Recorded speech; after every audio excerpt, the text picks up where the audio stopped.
அதிக உப்பு சாப்பிடுவதால் உடலில் என்ன நடக்கும் என்பது பற்றி இந்த பதிவுல விரிவாக பார்க்கலாம். அதற்கு முன்னாடி நம்ம சேனலை மறக்காம சப்ஸ்கிரைப் பண்ணுங்க.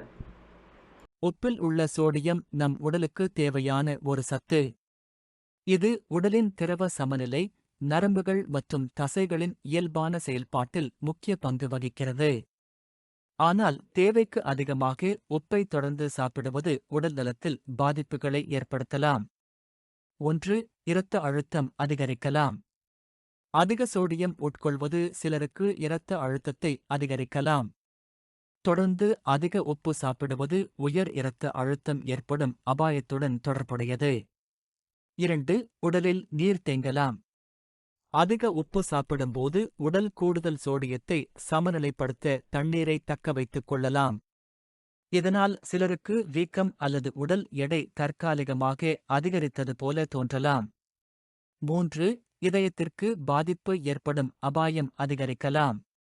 நீண்ட காலமாக அதிக சோடியம் உட்கொள்வதால் உயர் இரத்த அழுத்தம் ஏற்படலாம். உயர் இரத்த அழுத்தம் தொடர்ந்து இருந்தால் இதயம் மற்றும் இரத்த நாளங்களில் பாதிப்பு ஏற்படும் அபாயம் அதிகரிக்கலாம். 4. சிறுநீரகங்களின் மீது கூடுதல் சுமை ஏற்படலாம்.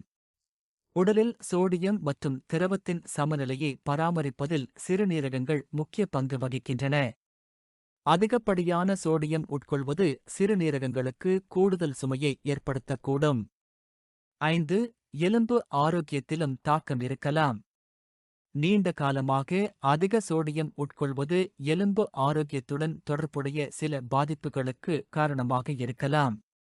குறிப்பாக சமநிலையான உணவு முறையை பின்பற்றுவது முக்கியம். 6. அதிக தாகம் ஏற்படலாம். அதிக உப்பு உள்ள உணவுகளை சாப்பிட்ட பிறகு தாகம் அதிகமாக உணரப்படலாம். உடலில் சோடியம் மற்றும் தண்ணீரின் சமநிலையை பராமரிக்க உடலுக்கு அதிக திரவம் தேவைப்படலாம். எந்த உணவுகளில் உப்பு அதிகமாக இருக்கலாம்? உப்பு சேர்த்து தயாரிக்கும் உணவுகள் மட்டுமல்லாமல் பல பதப்படுத்தப்பட்ட உணவுகளிலும் சோடியம் அதிகமாக இருக்கலாம். உதாரணமாக, பாக்கெட் ஸ்நாக்ஸ், ஊறுகாய், அப்பளம், இன்ஸ்டன்ட் நூடுல்ஸ், பதப்படுத்தப்பட்ட இறைச்சி, சில சாஸ் மற்றும் தயார் உணவுகள், அதிக உப்பு சேர்க்கப்பட்ட பிஸ்கட் மற்றும் ஸ்நாக்ஸ். உப்பை எப்படி குறைக்கலாம்? உணவில் உப்பை படிப்படியாக குறைத்து உணவின் இயற்கையான சுவையை பழகிக் கொள்ளலாம்.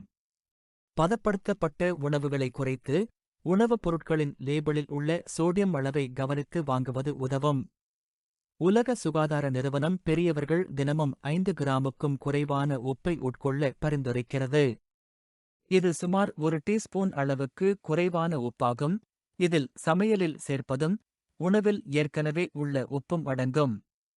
முடிவாக, உப்பு முழுமையாக தவிர்க்க வேண்டிய உணவு அல்ல. உடலுக்கு தேவையான சோடியம் கிடைக்க வேண்டும். ஆனால் அளவுக்கு அதிகமான உப்பை தொடர்ந்து சாப்பிடுவதை தவிர்ப்பது ஆரோக்கியமான உணவு முறையின் ஒரு முக்கியமான பகுதியாகும். இன்று முதல் உணவில் சேர்க்கும் உப்பின் அளவை மட்டுமல்லாமல் பாக்கெட் மற்றும் பதப்படுத்தப்பட்ட உணவுகளில் இருக்கும் சோடியம் அளவையும் கவனிக்கத் தொடங்குங்கள்.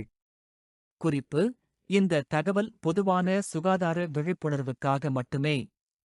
உயர் இரத்த அழுத்தம், சிறுநீரக நோய் அல்லது பிற உடல்நல பிரச்சினைகள் இருந்தால் உங்களுக்கான உப்பு அளவு குறித்து மருத்துவரின் ஆலோசனையை பெறுங்கள்.